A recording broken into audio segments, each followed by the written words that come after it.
Welcome to another episode of Real Estate Investing Explained. Here's today's question.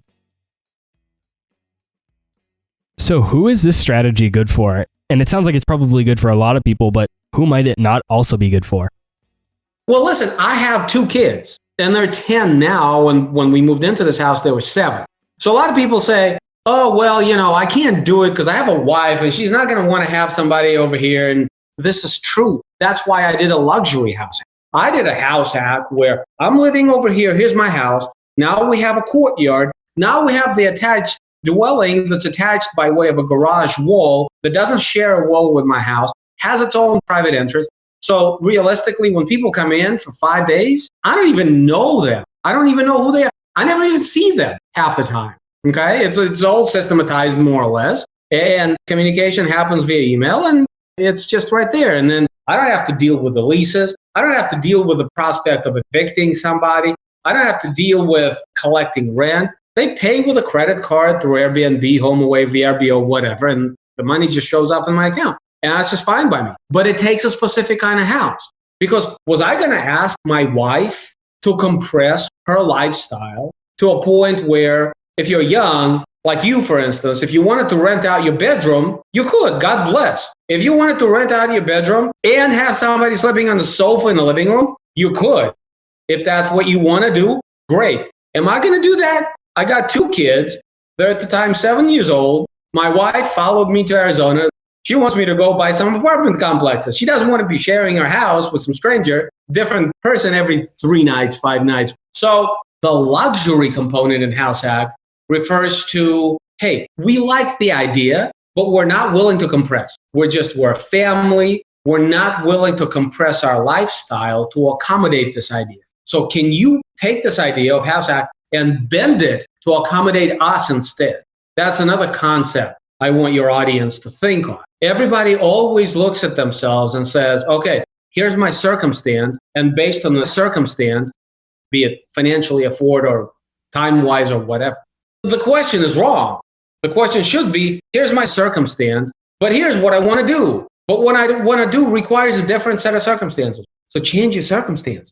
You're only alive once. Why wouldn't you change your circumstance so you can do exactly what you want? So is there anyone that House Hack wouldn't be good for?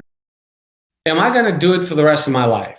Probably not, because there's a point when it's just not important to make money. When you get to that point in life where money is unimportant, then you don't do anything for the expressed purpose of money, be it starting a business or doing House Hack or buying apartments or whatever.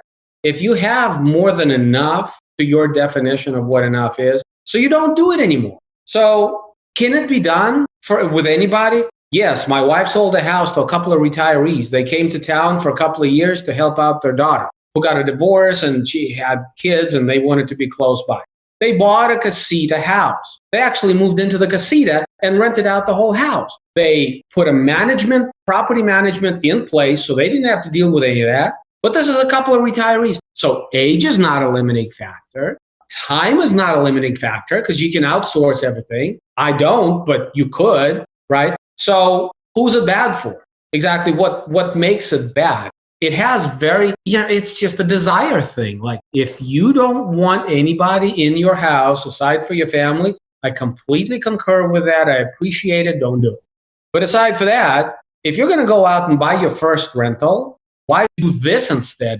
A, you can get a better loan because there's a primary residence, so you can get it with a lower down payment, better rate and terms. B, it makes about 3 times as much money as a regular rental, and that's a function of velocity of money. Velocity of money is a lot faster, and that produces higher return. So in lieu of going out and buying as a first investment, a House Hack is absolutely perfect.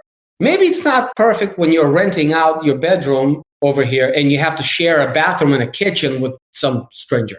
Maybe that's not perfect. But what I do, the style that I do, where we don't share any spaces. They're over there, I'm over here. I don't see how that's not perfect for anybody. Yeah, it sounds like it really could work for anyone. Sounds like it's more of a mindset thing, putting yourself in a situation where you're okay with maybe, you don't have to live in a 5-bedroom house and live with 4 roommates and house hack that way. Maybe you do a luxury house hack like you said. It's more, there's a way to do it for everyone It's just finding the way that works for you. Yeah, there's a way to do it for everyone. But if you stop your thinking right there, what is there doesn't work for me, therefore I can't do anything about it, then you're done. You're the antithesis of an entrepreneur. If you're going to be an entrepreneur, you'll look at that problem and you say, okay, I can't do this, but what can I do to achieve a similar result? That's all for this episode of Real Estate Investing Explained.